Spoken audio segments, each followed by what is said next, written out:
Well, I'm Father George Salzman of the Harvard Catholic Center at St. Paul's Church. When you look around, it looks like a little Italian city.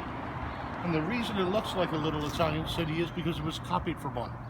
There was a fellow who designed the church. The architect got the highest award at the Harvard School of Design, the Grad School of Design.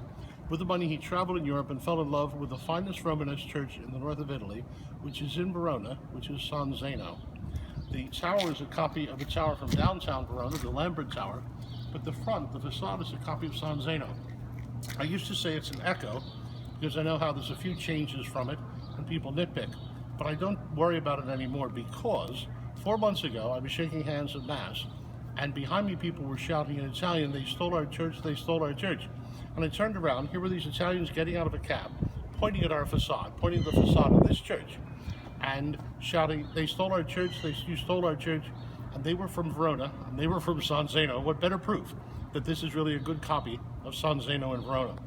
In the modern building that's added on for our parish center and our student center, in the choir school, have you ever noticed how there's a chapel sticking out? We'd like to go into that chapel and take a look right now, because it's a chapel that's rather rare in the church, a chapel of the women doctors of the church. So we're heading now to do a quick about our choir school and the parish, and also say thanks to you for all your support of all three parts of this.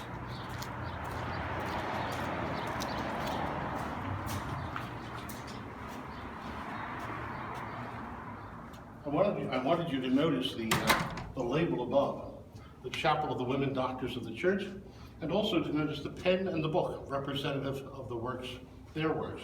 And then we're also grateful, as we're grateful to you now, you people supporting us while churches are closed, these great donors of ours, from the Campbells, the Kramers, and on, who've given for the redecoration of the chapel.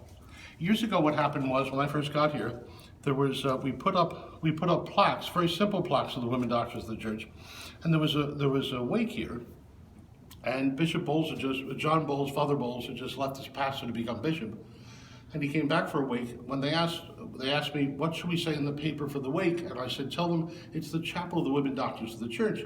And Father Bowles came to the funeral the next day, and he said, where is the Chapel of the Women Doctors of the Church? We don't have one.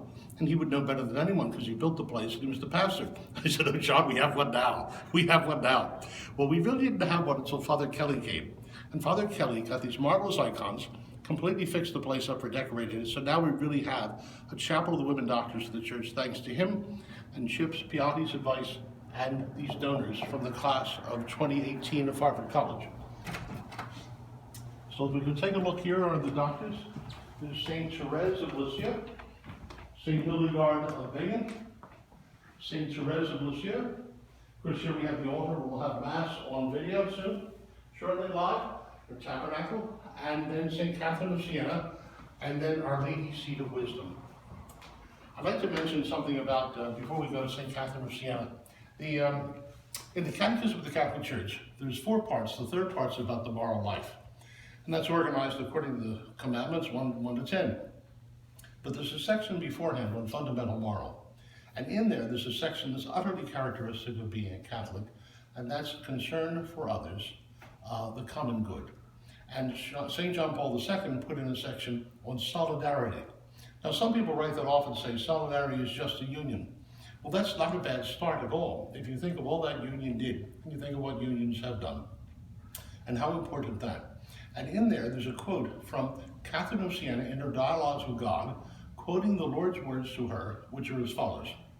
God says, I never give all the virtues to any one person.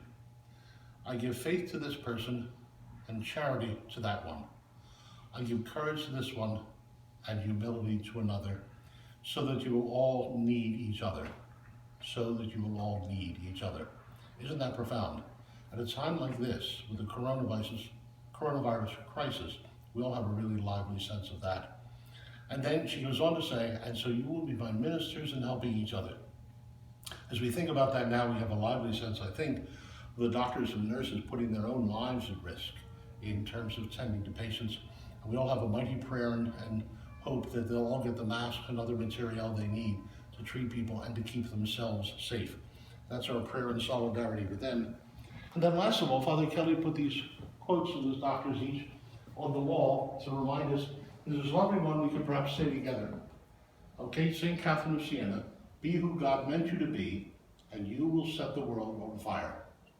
Good luck on discerning, that's what St. Francis of Sales would say, the virtue you need for your own state of life, and be sure to set the world on fire.